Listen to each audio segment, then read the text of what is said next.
राष्ट्रवादीच्या अनेक आमदारांनी राष्ट्रवादी एसपी मध्ये जाण्याची इच्छा व्यक्त केली आहे। मतदारसंघात उमेदवारांची गरज असेल तर त्याच आमदारांना घेतलं जाणार असं सांगितलं जातंय।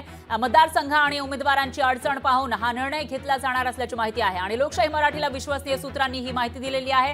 सध्या राष्ट्रवादी एसपी मध्ये इनकमिंग वाढल्याचं पाहायला मिळतंय। राष्ट्रवादी एसपीचा स्ट्राइक रेट लोकसभा निवडणुकीमध्ये सगळ्यात जास्त राज्यामध्ये राहिलेला आहे आणि त्या पार्श्वभूमीवर आता विधानसभेसाठी इथे उमेदवारांची इच्छुकांची रांग लागलेली आहे। जे सत्ताधारी आमदार आहेत त्यांची जास्तीत जास्त संख्या याच्यामध्ये पाहायला मिळते आणि त्या पार्श्वभूमीवर आता राष्ट्रवादी एसपीने एक मोठा निर्णय घेतल्याची माहिती आहे। तर मतदारसंघात उमेदवारांची गरज असेल त्याच आमदारांना त्याच ठिकाणी उमेदवारांना घेतलं जाणार असं पक्षाने ठरवल्याचं कळतंय। लोकशाही मराठीला विश्वसनीय सूत्रांनी ही माहिती दिली आहे। त्यामुळे जी रांग लागलेली आहे राष्ट्रवादी एसपी मध्ये प्रवेशाची त्यांच्यापैकी काहींचा हिरमोड होण्याची शक्यता आहे।